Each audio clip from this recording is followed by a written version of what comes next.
बिस्मिल्लाहिर्रहमानिर्रहीम। अस्सलाम वालेकुम। जैसा कि आप सब जानते हैं कि नेक्स्ट वीक में फेडरल बोर्ड 9th और 10th क्लास के पेपर स्टार्ट हो रहे हैं। आप सबकी कैसी तैयारी है? Wish you best of luck. आज की वीडियो में आपके लिए 9th क्लास का प्री बोर्ड का फुल पेपर सॉल्व करूंगी जो अभी हुआ है। सबसे पहले ऑब्जेक्टिव और फिर सब्जेक्टिव पार्ट सॉल्व करेंगे। स्टार्ट करते हैं। क्वेश्चन नंबर 1 में हमने MCQ सॉल्व करने हैं। -3^2/3 इसका ऑप्शन डी करेक्ट ऑप्शन होगा। नेक्स्ट है इसकी साइंटिफिक नोटेशन, ये होगा 3.4 × 10⁻⁻4 ऑप्शन ए, ये वाली ऑप्शन करेक्ट होगी। नेक्स्ट है using the Venn diagram find the elements in A union B whole complement. यहाँ थोड़े एलिमेंट्स मिसिंग हैं, लेकिन चूंकि आप पेपर सॉल्व कर चुके हैं तो इसका जो है ना ऑप्शन सी करेक्ट ऑप्शन होगा। नेक्स्ट है the values of x and y when x + y 4x + 1 = 3 9। इसको किस तरह से सॉल्व करेंगे? x + y = 3 करेंगे और 4x + 1 = 9 करेंगे। फिर दोनों इक्वेशंस को सॉल्व करेंगे और x और y की वैल्यूज फाइंड करनी है, तो ऑप्शन सी करेक्ट ऑप्शन होगी। x = 2 और y = 1। आगे है 2x² + 5x - 3, इसको सॉल्व करना है, इसके फैक्टर्स बनाने हैं, तो ऑप्शन बी करेक्ट ऑप्शन होगा। नेक्स्ट है if 3x/5 + 3/5 = x/2 + 1 then find x। इसको किस तरह से फाइंड करेंगे? इस वाली वैल्यू को यहाँ ले आएंगे, फिर इसका एलसीएम ले लेंगे और इस वाली वैल्यू को इस साइड पे ले आएंगे, फिर इनको सिंप्लीफाई करेंगे तो इसका आंसर आ जाएगा x = 4 option A. 7th part है 30 डिग्री 15 मिनट्स, इसको रेडियंस में कन्वर्ट करना है, तो ऑप्शन सी करेक्ट ऑप्शन होगी। 8th part is if sin θ = -1/2 and terminal ray of θ is not in third quadrant then find θ। इसका आंसर होगा -π/6 ऑप्शन डी। 9th part है in which quadrant the point -(-2) and -3 lies। Minus +2 हो जाएगा। x axis वाली value positive होनी चाहिए और y वाली नेगेटिव होनी चाहिए, तो ये 4th क्वाड्रेंट होगा ऑप्शन डी। नेक्स्ट है 8x + 2y = 5 इन स्लोप इंटरसेप्ट फॉर्म। यहाँ से हमने y की वैल्यू फाइंड करनी है, 2y = 5 - 8x हो जाएगा और उसके बाद 2 को यहाँ ला के डिवाइड कर देंगे, तो ऑप्शन ए वाली ऑप्शन आ जाएगी, ऑप्शन ए करेक्ट ऑप्शन होगी। नेक्स्ट है x intercept of the line 2x + y = 6 is. x intercept find करने के लिए y = 0 पुट करेंगे, तो 2x = 6 हो जाएगा, x = 6/2 which is = 3 option C. Next है the interior angle of the regular octagon is option D 135। Next है the point of concurrency of the perpendicular bisector of a triangle is called circumcentre option B. Next है mode of the data 12 14 16 12 16 12 is, ये है 12 option A. A normal fair die is rolled 6000 times. The expected number of 4 is, ये है 1000 times option B. अब इसका subjective part भी solve कर लेते हैं। सेक्शन बी शॉर्ट क्वेश्चंस का होता है। इसमें क्वेश्चन नंबर 2 के 9 पार्ट्स होते हैं। हर पार्ट में और की ऑप्शन होती है। स्टूडेंट्स की मर्जी होती है चाहे तो ये वाला या फिर ये वाला पार्ट सॉल्व करें। तो जिन बच्चों के प्री बोर्ड एग्जाम्स में जोन से क्वेश्चंस गलत थे या जो क्वेश्चंस उनको मुश्किल लग रहे थे, उनको आज ही देख लें, अपने कंसेप्ट्स क्लियर कर लें ताकि बोर्ड के एग्जाम्स की अच्छी तैयारी हो जाए। इसका फर्स्ट पार्ट देखें। सबसे पहले यहाँ लॉ ऑफ एक्सपोनेंट्स यूज होगा। दोनों बेसिस सेम हैं, तो ये वाली बेस ऊपर चली जाएगी और x की पावर हो जाएगी a - b, इस तरह से, और a + b साथ में एज इट इज आ जाएगा। इसी तरह से ये हो जाएगा x⁻b - c और b + c साथ में आ जाएगा, और ये हो जाएगा x⁻c - a और c + a साथ में आ जाएगा। अब ये दोनों पावर्स मल्टीप्लाई हो जाएंगी। ये हो जाएगा a² - b², यहाँ हो जाएगा b² - c² और यहाँ हो जाएगा c² - a²। अब अगेन बेस तीनों की सेम है और तीनों टर्म्स आपस में मल्टीप्लाई हो रही हैं, तो इनकी पावर्स a की बेस के ऊपर ऐड हो जाएंगी। ये हो जाएगा a² - b² + b² - c² + c² - a²। सारी टर्म्स आपस में कट रही हैं, प्लस ए स्क्वायर माइनस ए स्क्वायर से कट रहा है, ये टर्म इससे कट रही है और ये टर्म इससे कट रही है, ये हो जाएगा x power 0 which is equals to 1। और की ऑप्शन के साथ जो इसका फर्स्ट पार्ट है उसमें हमने इस टर्म को एवेल्युएट करने हैं यूजिंग लॉज ऑफ लॉगरिथम्स। सबसे पहले हम लेट कर लेंगे कि x equals to this term, इसके बाद दोनों तरफ हम लॉग अप्लाई कर लेंगे। जब भी किसी टर्म का लॉग लेते हैं तो वहाँ जो मल्टीप्लाई हो रहा होता है वो वाला साइन एडिशन में चेंज हो जाता है, लॉग दोनों टर्म्स पे अलग अलग अप्लाई हो जाएगा और इससे नेक्स्ट स्टेप में जो भी इनकी पावर होती है वो इसके साइड पे आ जाती है। ये स्क्वायर रूट है मीन्स इक्वल्स टू 1/2, 42.27 की पावर 1/2, 1/2 साथ में आ जाएगी और लॉग ऑफ दिस वैल्यू आ जाएगा और इसकी पावर 2 है ये भी साथ में आ जाएगी और साथ में हो जाएगा लॉग ऑफ 7.39। इसको कैलकुलेट करेंगे तो ये टर्म आ जाएगी, इसको कैलकुलेट करेंगे ये वाली टर्म आ जाएगी, इनको सिंप्लीफाई करेंगे तो ये इक्वल टू आ जाएगा 2.5745। चूंकि ये टर्म log ऑफ x के इक्वल है और हमें x की वैल्यू चाहिए तो दोनों तरफ हम एंटी लॉग लेंगे, लॉग और एंटी लॉग कैंसिल हो जाएंगे तो x इक्वल्स टू आ जाएगा 375.5। क्वेश्चन नंबर 2 का सेकंड पार्ट, ये वाला जो क्वेश्चन है ना ये एक्सरसाइज 2.5 में क्वेश्चन नंबर 4 से मिलता जुलता क्वेश्चन है। उस क्वेश्चन में भी log ऑफ 2, log ऑफ 3 और log of 5 with the base b इनकी वैल्यूज गिवन है, लेकिन ये जो वैल्यू है ना ये उन्होंने टर्म्स अपनी तरफ से दे दी हैं। तो आपने इस चीज़ से कंफ्यूज नहीं होना, बोर्ड वाले हमेशा वैल्यूज़ को थोड़ा सा चेंज कर देते हैं लेकिन मैथड बिल्कुल वही वाला होता है जो क्वेश्चन में होते हैं। तो हमने जिस टर्म को एवेल्युएट करना है इसको हमने लेट कर लेना है x के इक्वल, इसके बाद log इन दोनों पे अलग अलग अप्लाई होगा। अगर तो यहाँ कोई चीज़ मल्टीप्लाई हो रही होती तो log अलग अलग उन दोनों पे अप्लाई हो जाता और दरमियान में आ जाता पॉजिटिव साइन, लेकिन चूंकि यहाँ दो टर्म्स डिवाइड हो रही हैं तो log इन दोनों पे अप्लाई हो जाएगा और डिवीजन का साइन नेगेटिव साइन में चेंज हो जाएगा। इसके बाद जो भी पावर होती है ना वो साइड पे आ जाती है। अब ये चूंकि क्यूब रूट है तो ये इक्वल होते हैं 1/3 के, तो 1/3 3375 की पावर है वो यहाँ साइड पे आ जाएगी और log ऑफ बेस b ये आ जाएगा इक्वल टू, और ये हो जाएगा log ऑफ 8। इसके बाद इसका भी एलसीएम ले लेंगे, ये आ जाएगा 2 × 2 × 2 और इसका भी एलसीएम ले लेंगे तो ये इक्वल टू आ जाएगा, इसको सिंप्लीफाई करेंगे तो 3 क्यूब × 5 क्यूब। अब यहाँ जो है ये वाली वैल्यू पुट कर देंगे। इसके बाद देखें log अगेन इन दोनों पे अलग अलग अप्लाई होने हैं, ये हो जाएगा log ऑफ 3 और इसकी पावर 3 है और चूंकि यहाँ दरमियान में मल्टीप्लिकेशन का साइन है तो ये एडिशन के साइन में चेंज हो जाएगा और log इस पे भी अप्लाई हो जाएगा। इसके बाद देखें इसकी भी पावर है और इसकी भी पावर है तो पावर जो है ना वो नेक्स्ट स्टेप में यहाँ साइड पे आ जाएगी, इसकी पावर भी साइड पे आ जाएगी और इसकी पावर भी यहाँ साइड पे आ जाएगी। और ये जो 1/3 है ना ये चूंकि इन दोनों का कॉमन था तो ये इन दोनों के कॉमन में ही रहेगा। इसके बाद log ऑफ 3 की वैल्यू क्वेश्चन से हमने पुट करनी है। अब इसको हमने ना कैलकुलेटर पे कैलकुलेट नहीं करना क्योंकि क्वेश्चन में ये वैल्यू गिवन है log ऑफ 2 की भी, log ऑफ 3 की भी और log ऑफ 5 की भी, ये वैल्यूज़ यहाँ पुट करनी है और उसके बाद इसको सिंप्लीफाई करना है तो आपका आंसर आ जाएगा। और की ऑप्शन के साथ जो पार्ट 2 है उसमें p equals to this set and q equals to this set, then find domain and range of the relation r x y such that x belongs to p, y belongs to q and x is greater than y। r एक relation है जिसमें x y ordered pair हैं और किस तरह के ordered pair हैं कि x एलिमेंट है p सेट का, यानी जो पहला एलिमेंट है वो p सेट का होना चाहिए और y जो है ये q सेट का एलिमेंट है, यानी इस ऑर्डर्ड पेयर में जो सेकंड एलिमेंट है वो q सेट का होना चाहिए। और क्या कंडीशन है, and x is greater than y, कि ये वाली जो टर्म है ये इस टर्म से बड़ी होनी चाहिए। अब p सेट को हम सीधा करके लिख लेते हैं, 2 पावर 0 इक्वल होता है 1 के, 2 स्क्वायर 4 के इक्वल होते हैं और 2 पावर 4 इक्वल होते हैं 16 के। इसके बाद हमने इस कंडीशन को देखने हैं और इसको हमने कंपेयर करना है। x चूंकि p सेट का एलिमेंट है और y q सेट का एलिमेंट है तो p सेट के एलिमेंट को देखेंगे और वो ग्रेटर होना चाहिए q सेट के एलिमेंट से। तो पहला एलिमेंट p सेट का है 1, इसको कंपेयर करेंगे q सेट के एलिमेंट से। क्या 1 बड़ा है 0 से, तो जी हाँ। क्या 1 बड़ा है 3 से, तो जी नहीं। क्या 1 बड़ा है 6 से, तो जी नहीं। क्या 1 बड़ा है 8 से, तो जी नहीं। मीन्स के सिर्फ ये वाली ऑप्शन करेक्ट होगी। इसके बाद इसका सेकंड एलिमेंट 4, इसको कंपेयर करेंगे इन सब एलिमेंट से। क्या 4 बड़ा है 0 से, तो यस। क्या 4 बड़ा है 3 से, तो जी हाँ। क्या 4 बड़ा है 6 से, नो। क्या 4 बड़ा है 8 से, तो नो। यानी कि ये दो ऑप्शंस करेक्ट होंगी। इसके बाद थर्ड एलिमेंट को कंपेयर करेंगे। 16 बड़ा है 0 से, जी हाँ। 16 बड़ा है 3 से, यस। 16 बड़ा है 6 से, यस। 16 बड़ा है 8 से, यस। अब हमने रिलेशन R लिखने हैं, उसमें वो वाले ऑर्डर्ड पेयर्स लिखेंगे जो करेक्ट आए हैं, यानी कि 1 0, ये ऑर्डर पेयर आ गया। इसके बाद 4 0 ये वाला, फिर 4 3 ये वाला।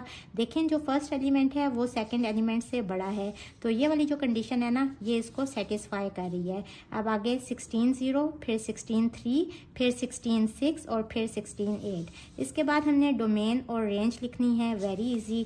डोमेन कौन से एलिमेंट्स होते हैं? जो फर्स्ट वाले एलिमेंट्स होते हैं। तो डोमेन हमने रिपीट नहीं करनी, एक एक दफ़ा लिखनी है। तो फर्स्ट एलिमेंट 1 है, फिर 4 रिपीट हो रहा है तो 4 एक दफ़ा लिख लेंगे, फिर 16 4 दफ़ा रिपीट हो रहा है तो एक दफ़ा 16 लिखेंगे। अब अगर आप और करें तो ये जो है ना ये सेट पी है, तो इसको इस तरह से भी लिख देंगे, तो ये हमारा आंसर होगा।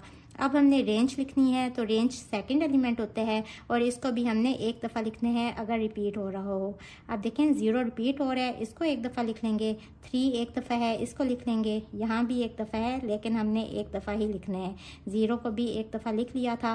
6 एक दफ़ा है, ये लिख लेंगे और 8 लिख लेंगे। तो रेंज जो है ना बेसिकली ये सेट क्यू के इक्वल आ गया है, तो ये हमारा आंसर आ गया। क्वेश्चन नंबर 2 का थर्ड पार्ट। ये क्वेश्चन एक्सरसाइज 3.1 में क्वेश्चन नंबर 6 से मिलता जुलता क्वेश्चन है, लेकिन यहाँ भी बोर्ड वालों ने क्या किया है कि सेट ए बी और सी की वैल्यूज अपनी मर्जी से दे दी हैं, लेकिन यहाँ जो हमने वेरीफाई करना है ये वाला लॉ सेम है। बेसिकली ये कौन सा लॉ है? Distributive law of union over intersection. सबसे पहले सेट ए बी और सी की वैल्यूज फाइंड कर लेंगे। ए सेट है x such that x belongs to set of natural numbers and x is less than 5। Set of natural numbers 1 2 3 4 up to so on होते हैं, तो हमने वो वाले एलिमेंट्स लेने हैं जो कि 5 से लेस हैं।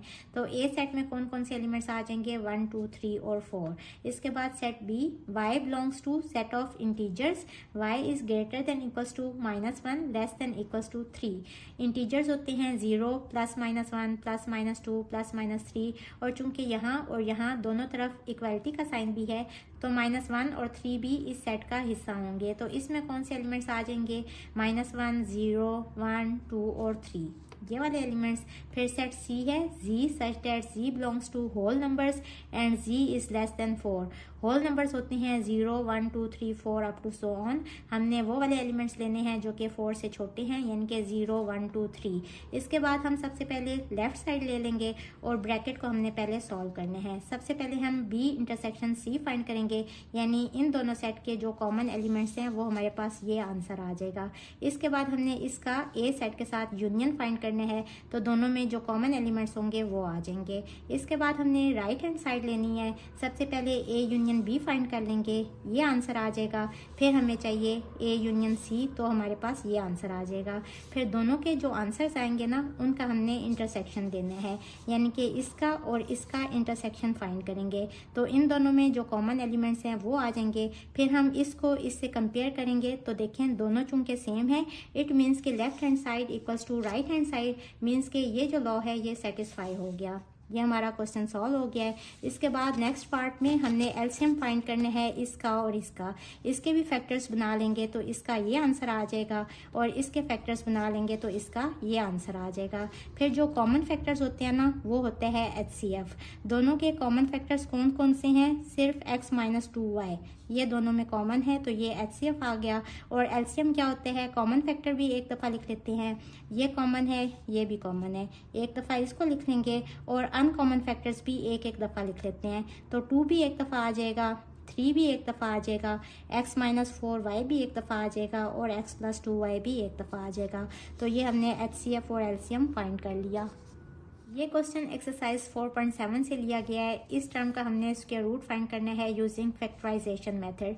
सबसे पहले हम क्या करते हैं कि उन दो फैक्टर्स को मल्टीप्लाई करते हैं जिसमें ये वाला जो नंबर है ना ये दूसरे नंबर के साथ ऐड होके वही वाला नंबर आ जाए जो बाकी दो फैक्टर्स के नंबर्स को ऐड करके बन रहा है। अगर आप इसको और इसको ऐड करें तो 2 + 4 इक्वल होता है 6 के, लेकिन 8 + 6 को भी 6 के इक्वल होना चाहिए जो कि नहीं है। लेकिन अगर इन दोनों को ऐड करें तो 6 + 4 10 और 2 + 8 इज 10। तो हम इन दोनों को भी मल्टीप्लाई करेंगे और इन दोनों को भी आपस में मल्टीप्लाई कर देंगे इस तरह से और इस तरह से। इसका आंसर ये आ गया, इसका आंसर ये आ गया। इसके बाद देखें दोनों टर्म्स में ना फर्स्ट 2 फैक्टर सेम है, ये सेम है और ये भी सेम है, तो हम इसको इक्वल कर लेते हैं, लेट कर लेते हैं किसी और वेरिएबल y के इक्वल।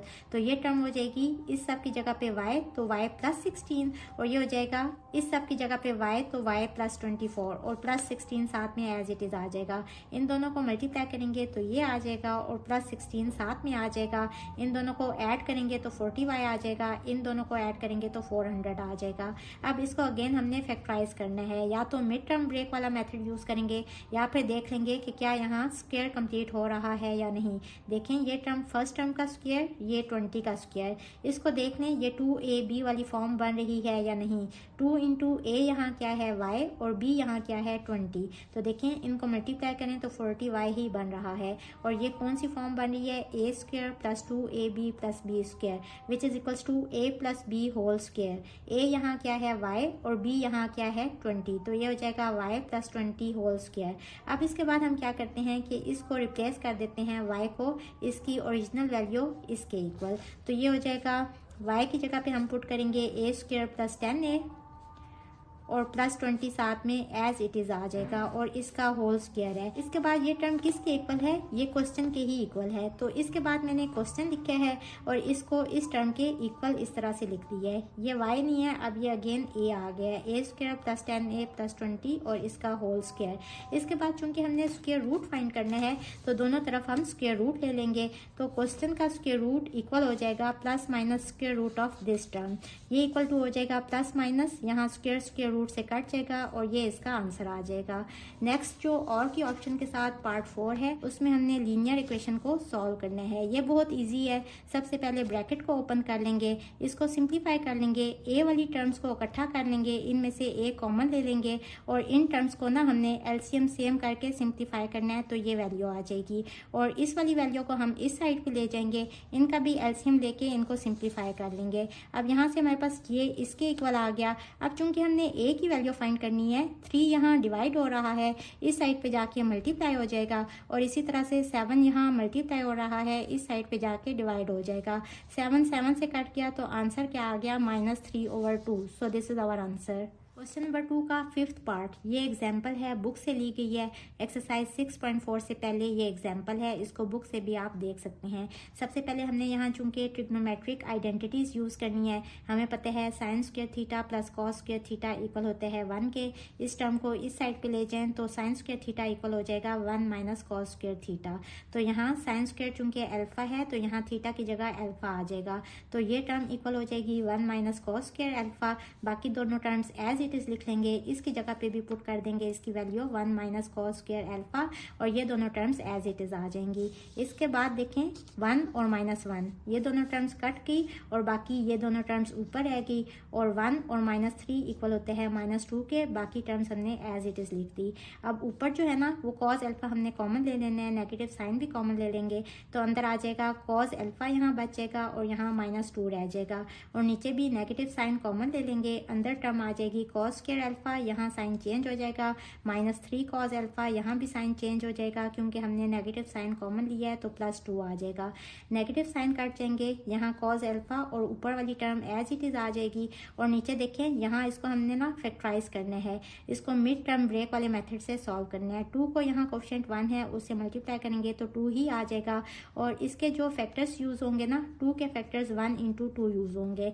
तो कॉस अल्फा है, इसको स्प्लिट करके हम लिखेंगे -2 कॉस अल्फा और माइनस कॉस अल्फा करके, ये टर्म भी एज इट इज आ जाएगी, ये टर्म भी एज इट इज आ जाएगी। इसके बाद इन दोनों टर्म्स में से कॉस अल्फा कॉमन आ जाएगा तो अंदर आ जाएगा यहाँ 1 कॉस अल्फा और यहाँ -2 और इन दोनों टर्म्स में से -1 कॉमन ले लेंगे तो अंदर आ जाएगा यहाँ कॉस अल्फा और यहाँ -2। इसके बाद देखें ये और ये फैक्टर सेम है, इसको कॉमन ले लेंगे, कॉस अल्फा -2 कॉमन आ जाएगा, यहाँ रह जाएगा कॉस अल्फा और यहाँ आ जाएगा -1। ये टर्म और ये टर्म सेम है, ये दोनों टर्म्स कट जाएंगी, ऊपर आ जाएगा कॉस अल्फा और नीचे कॉस अल्फा -1।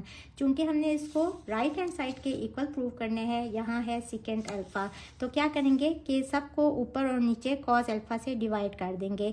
यहाँ कॉस अल्फा से डिवाइड हो जाएगा तो इसकी वैल्यू आ जाएगी 1, यहाँ कॉस अल्फा से डिवाइड हो जाएगा तो यहाँ भी 1 आ जाएगा और यहाँ जब 1 कॉस अल्फा से डिवाइड हो जाएगा तो इसका आंसर आ जाएगा second alpha which is equals to right hand side.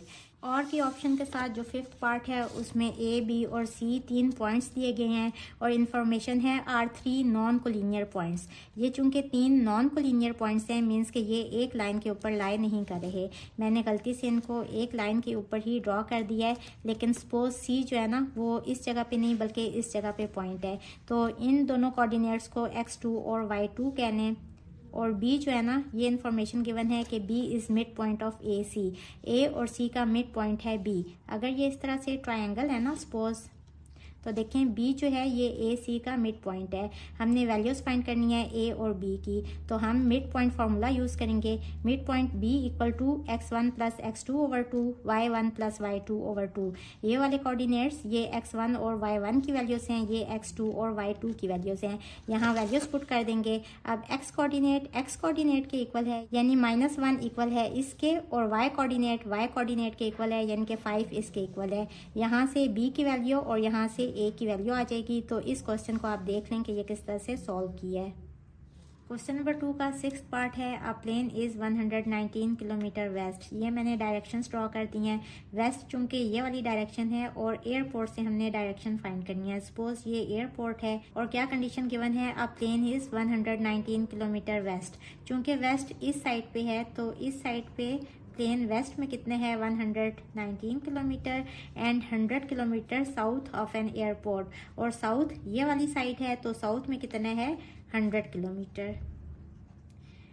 Eight what bearing the pilot wants to fly directly back to the airport. अब प्लेन इस जगह पे है और हमने बेयरिंग फाइंड करनी है कि ये जो प्लेन है ये वापस जो है एयरपोर्ट पे पहुंच जाए।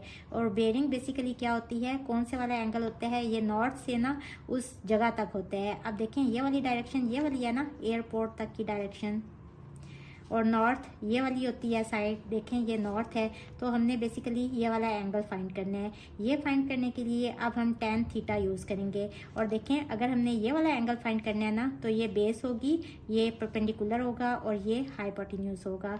tan थीटा इक्वल होता है परपेंडिकुलर ओवर बेस के।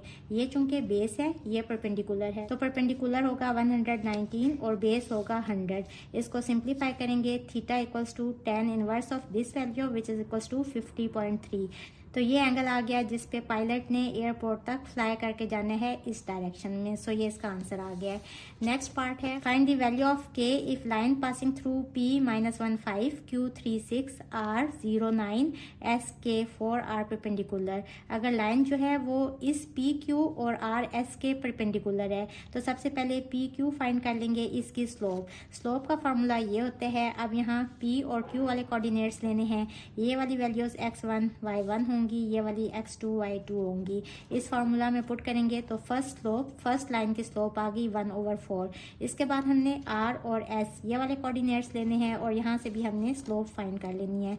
r और s के कोऑर्डिनेट्स लिए, यहाँ ये वाले कोऑर्डिनेट्स x1 y1 होंगे, ये वाले x2 y2 होंगे। ये वैल्यूज इस वाले फार्मूला में पुट करेंगे तो यहाँ से स्लोप m2 ये आ जाएगी। अब चूंकि ये गिवन है कि both lines are perpendicular means के स्लोप दोनों को मल्टीप्लाई करेंगे तो इक्वल्स टू -1 आना चाहिए। तो स्लोप की वैल्यू पुट करेंगे, m1 है 1/4 और m2 की वैल्यू आई है equals to -5/k। This is equals to -1। अब यहाँ से इसको सिंप्लीफाई करके k की वैल्यू फाइंड कर लेंगे। क्वेश्चन नंबर 2 का पार्ट 7, ये भी बुक में एक्सरसाइज 8.2 से पहले लास्ट एग्जाम्पल है। Reduce the equation 6x - 5y + 15 equals to 0 into symmetric form. इस इक्वेशन को सिमेट्रिक फॉर्म में रिड्यूस करने के लिए सबसे पहले इसको कन्वर्ट करेंगे y equals to mx + c वाली फॉर्म में। तो इस टर्म को इस साइड पे ले आएंगे, ये हो जाएगा +5y इक्वल्स टू 6x + 15।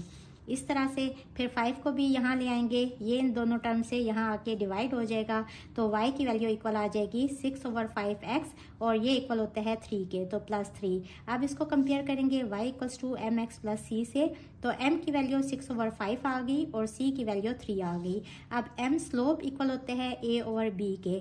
अब यहाँ से हम डायग्राम ड्रॉ कर लेंगे। a को हमने अलोंग y एक्सिस और b को अलोंग x एक्सिस प्लॉट करना होता है। इस तरह से अलोंग y एक्सिस a की value, along x axis b की वैल्यू, और ये जो रिजल्टेंट वेक्टर होता है ये इक्वल होता है square root of this value plus this value. इसको कैलकुलेट करेंगे तो इसका आंसर आ जाएगा √61। अब चूंकि हमने इस इक्वेशन को रिड्यूस करने हैं सिमेट्रिक फॉर्म में तो उसके लिए हमें साइन थीटा और कॉस थीटा की भी वैल्यूज चाहिए। साइन थीटा इक्वल होते हैं A over under root of A square plus B square. A की वैल्यू 6 है और इसकी वैल्यू अंडर रूट ऑफ 61 है, तो साइन थीटा की वैल्यू ये आ गई। इसी तरह से कॉस थीटा इसके इक्वल होते हैं, इसको देखते हुए बी की वैल्यू 5 है और इसकी वैल्यू अंडर रूट ऑफ 61 है, तो कॉस थीटा की ये वैल्यू आ गई। अब स्लोप टेन थीटा के भी इक्वल होता है और टेन थीटा इक्वल होते हैं sine theta over cos theta के। साइन थीटा और कॉस थीटा की ये वाली वैल्यूज यहाँ पुट करेंगे, इसको सिंप्लीफाई करेंगे तो यहाँ से भी स्लोप का आंसर वही आ जाएगा जो इस तरह से हमने सॉल्व किया था, तो जो एम का आंसर आया था ये और ये आंसर सेम आ गए। इसके बाद चूंकि हमने इस इक्वेशन को रिड्यूस करना है सिमेट्रिक फॉर्म में, तो सिमेट्रिक फॉर्म में रिडक्शन का क्या फॉर्मूला है, ये वाला। इसके लिए हमें कोऑर्डिनेट्स x1 और y1 चाहिए। x1 किस तरह से आएगा कि अगर इस इक्वेशन को इस तरह से लिख के x की जगह पे हम 0 पुट करें तो ये वाली टर्म 0 हो जाएगी। 5y इक्वल्स टू 15 और यहाँ से y की वैल्यू आ गई 3, यानी कि जब हमने x को 0 पुट किया तो y की वैल्यू आ गई 3। ये बेसिकली कोऑर्डिनेट्स हैं x1 और y1। अब ये वाली जो रिडक्शन फार्मूला है सिमेट्रिक फॉर्म का, इसमें हम सारी वैल्यूज पुट करेंगे। x माइनस x1 यानी कि x minus 0 over cos theta की ये वाली वैल्यू पुट कर दी equals to y minus y1 यानी कि y minus 3 over sine theta की ये वाली वैल्यू पुट कर दी। सो ये हमारी इक्वेशन आ गई इन सिमेट्रिक फॉर्म। और के ऑप्शन के साथ जो चॉइस वाला क्वेश्चन है वो है the exterior angles of a polygon are this this this this this this and this. Identify the polygon. हमने बताना है कि पॉलीगॉन कौन सी है। पॉलीगॉन बेसिकली क्या होती है, कोई भी क्लोज शेप। सबसे छोटी पॉलीगॉन कौन सी होती है, जिसकी 3 साइड्स होती हैं यानी कि ट्रायंगल। अब देखें ये कितनी साइड्स हैं, 1 2 3 4 5 6 7।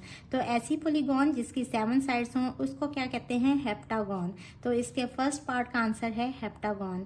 सेकंड है find the value of x की वैल्यू फाइंड करनी है। हमें पता है sum of all exterior angles of any polygon equal होते हैं 360 के। इस पॉलीगॉन के सारे एक्सटीरियर एंगल्स ये गिवन हैं, इन सबको ऐड करेंगे, दिस इज इक्वल्स टू 360। इसको सिंप्लीफाई करेंगे तो यहाँ से एक्स की वैल्यू आ जाएगी इक्वल्स टू 30। ये सेकंड पार्ट का आंसर आ गया। Find all exterior angles. अब हमने सारे एक्सटीरियर एंगल्स फाइंड करने हैं।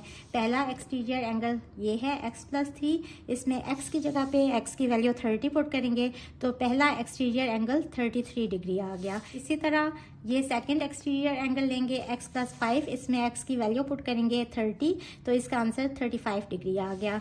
फिर ये वाली साइड लेंगे थर्ड एक्सटीरियर एंगल, इसमें भी x की जगह पे इसकी वैल्यू 30 पुट करेंगे तो इस एक्सटीरियर एंगल का आंसर आ गया 96 डिग्री। फिर ये वाला फोर्थ एक्सटीरियर एंगल लेंगे, इसमें x की जगह पे जो वैल्यू फाइंड की है 30 वो पुट करेंगे तो इसका आंसर आ जाएगा 67 डिग्री।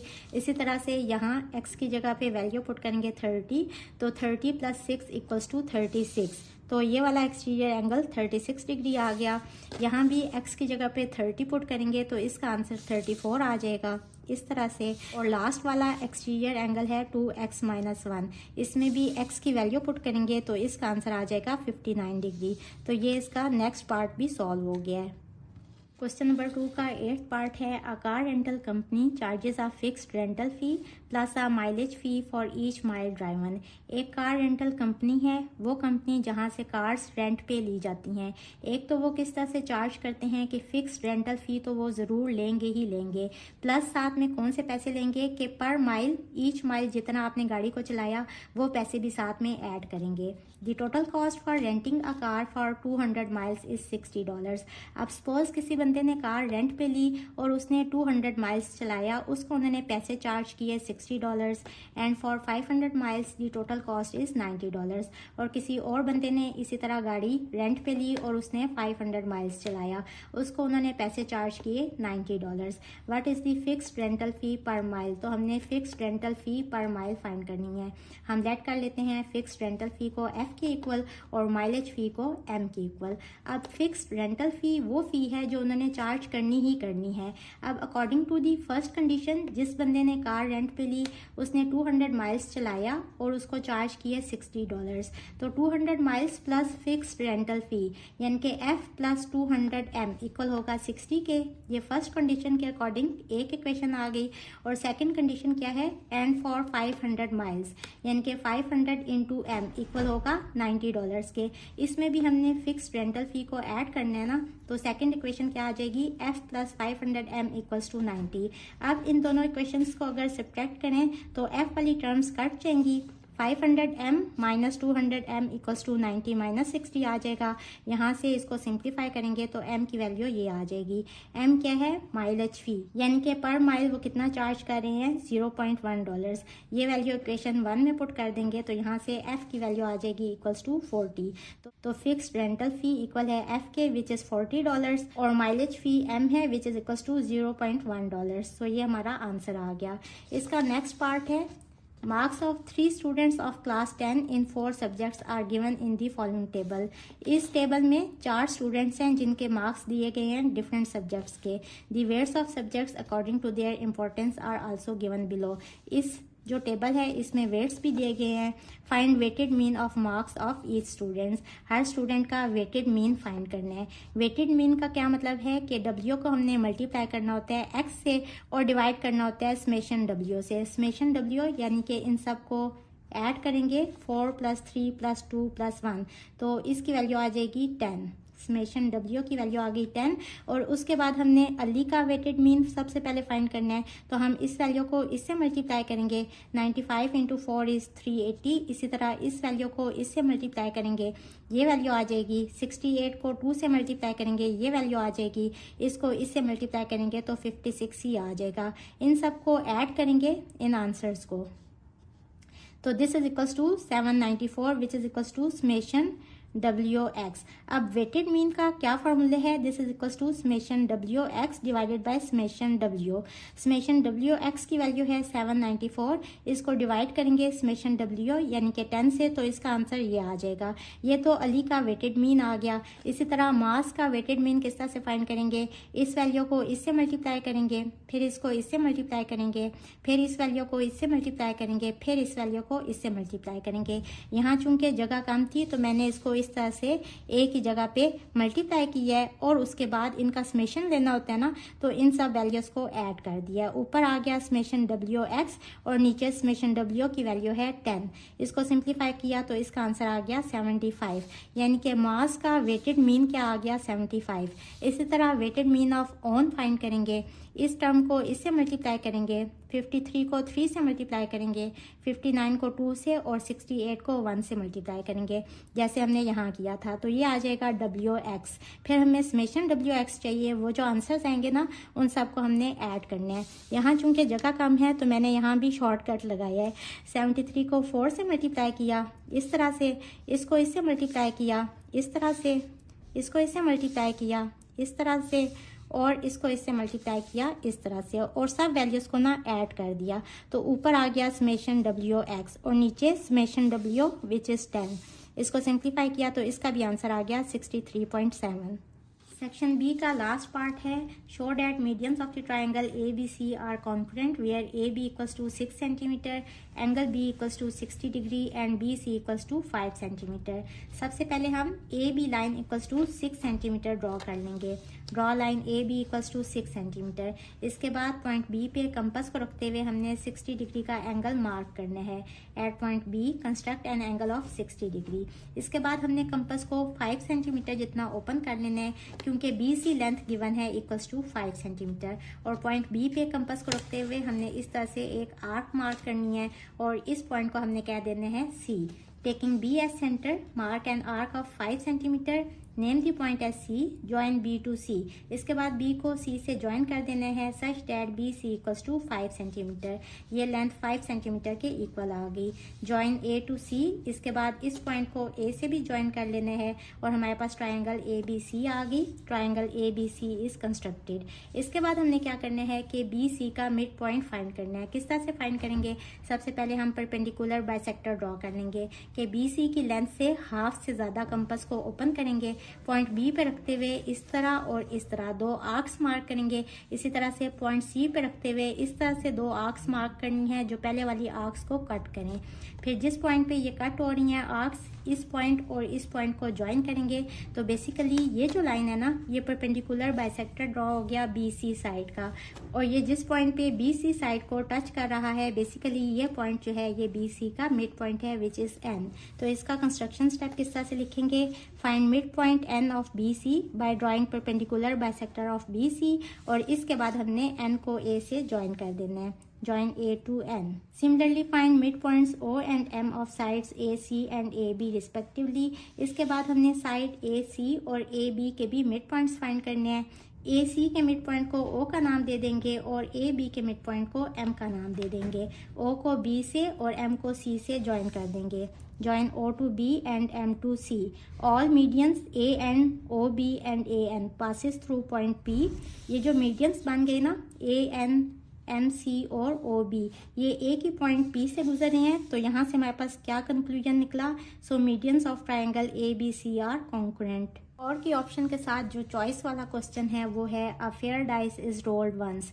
एक फेयर डाइस को एक दफ़ा रोल किया तो टोटल आउटकम्स कितने होंगे, 1 भी आ सकते हैं, 2 भी, 3 भी, 4 भी, 5 भी और 6 भी।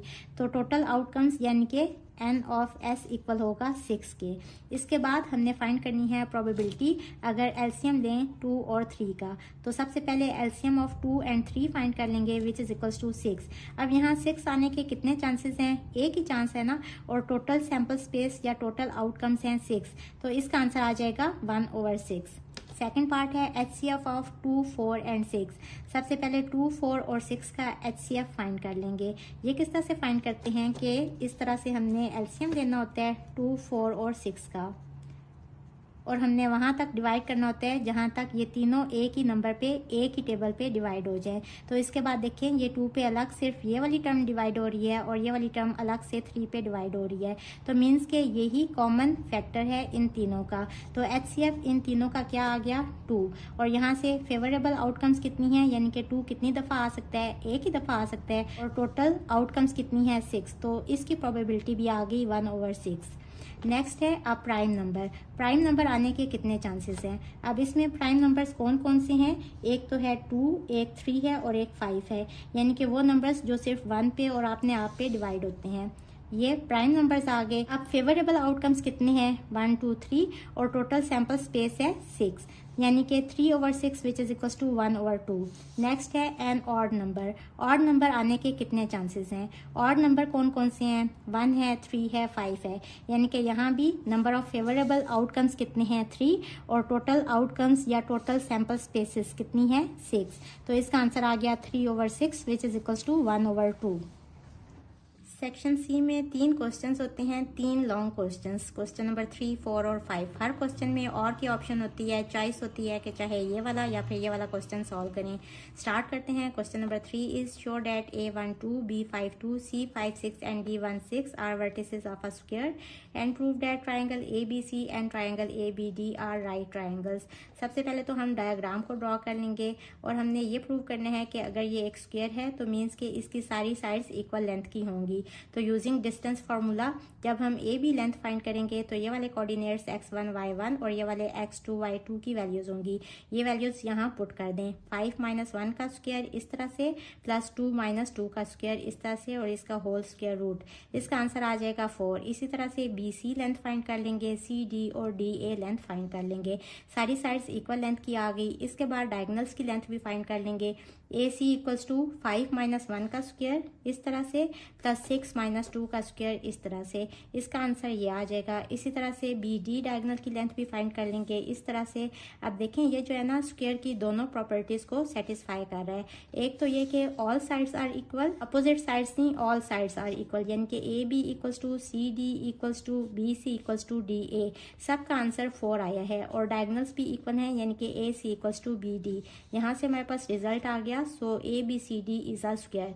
इसका नेक्स्ट पार्ट में हमने क्या शो करना है कि ये वाली ट्रायंगल और ये वाली ट्रायंगल एक राइट ट्रायंगल्स हैं।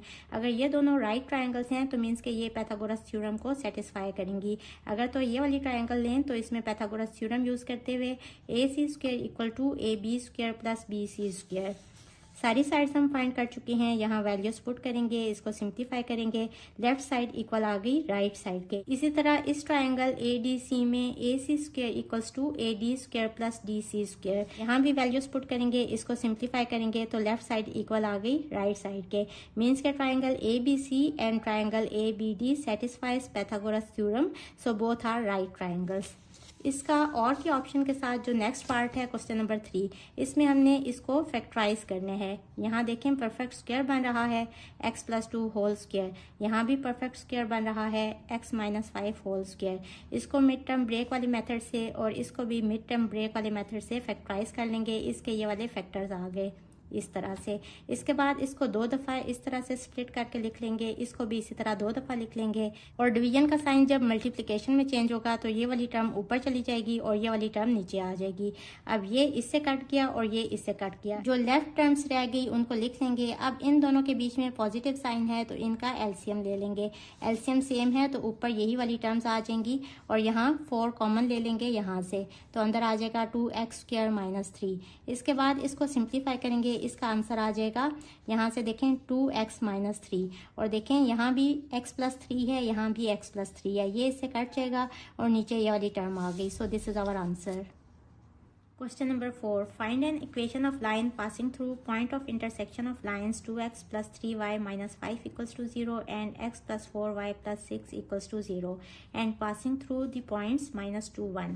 सबसे पहले 2 इक्वेशंस लिख लेंगे और इक्वेशन 2 में से हम x की वैल्यू फाइंड कर लेंगे। इन दोनों टर्म्स को इस साइड पे ले जाएंगे, इक्वलिटी के इस साइड पे। तो ये आ गया x = -6 - 4y। अब इसको इक्वेशन नंबर 1 में x की जगह पे ये वैल्यू पुट कर देंगे, तो इसको सिंप्लीफाई करेंगे। यहाँ से y की वैल्यू आ जाएगी इक्वल्स टू -17/5। ये y की वैल्यू इक्वेशन 2 में पुट करेंगे और इसको सिंप्लीफाई करेंगे तो x की वैल्यू आ जाएगी 38/5।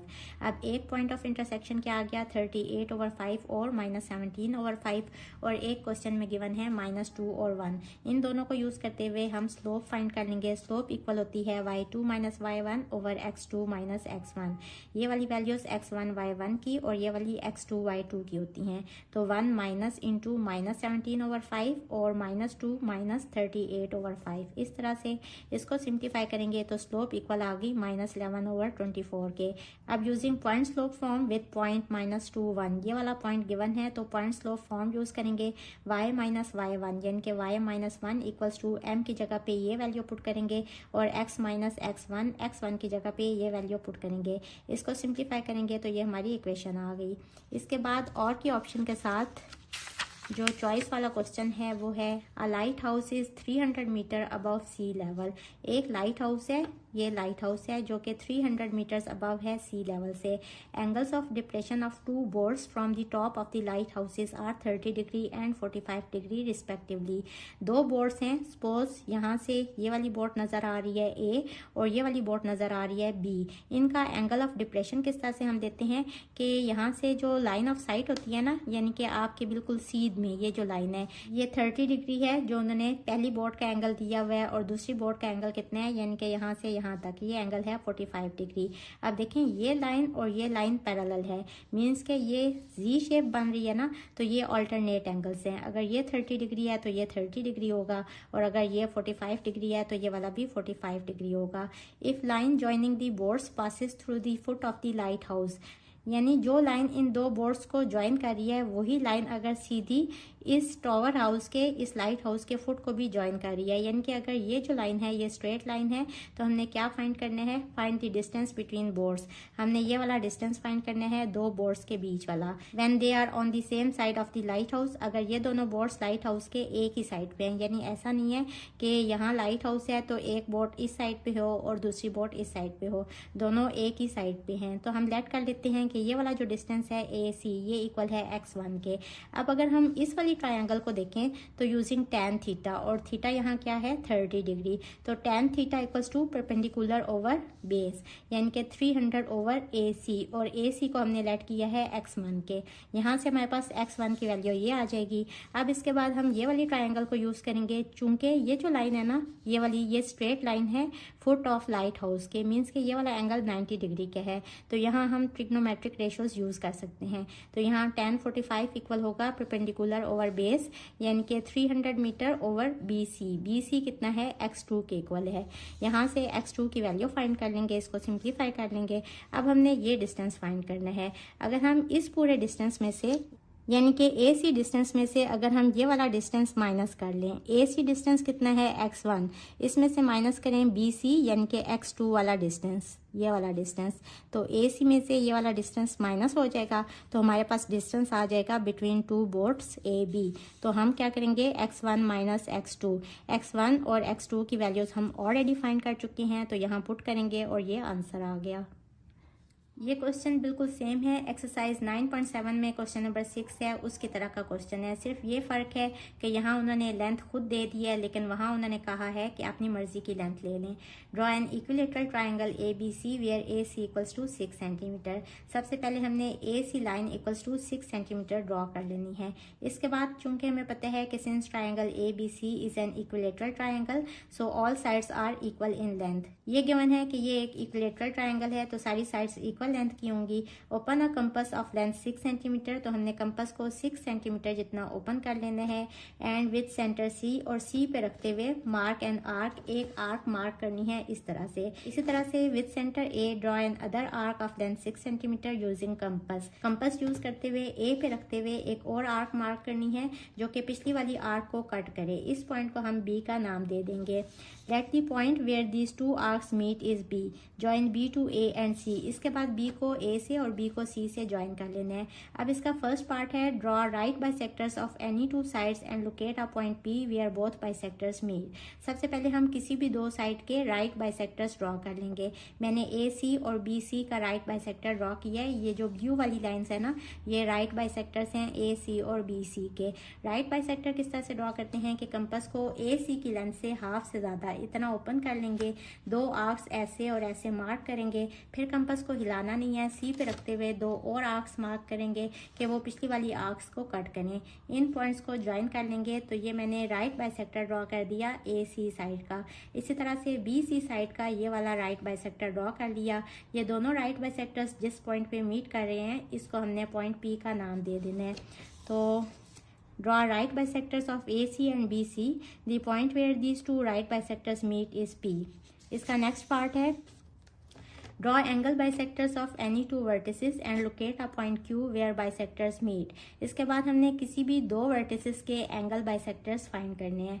vertices क्या होते हैं? Corner points. तो मैंने A और C के एंगल बाइसेक्टर्स फाइंड कर लिए हैं। ये किस तरह से फाइंड करते हैं कि A पे कंपास को रखते हुए ये वाली लाइन लगानी है अपनी मर्जी से कंपास ओपन करके। इसके बाद कंपास को हिलाना नहीं है, इस जगह पे रखते हुए इस तरह से एक आर्क मार्क करेंगे और फिर यहाँ रखते हुए इस तरह से एक और आर्क मार्क करेंगे।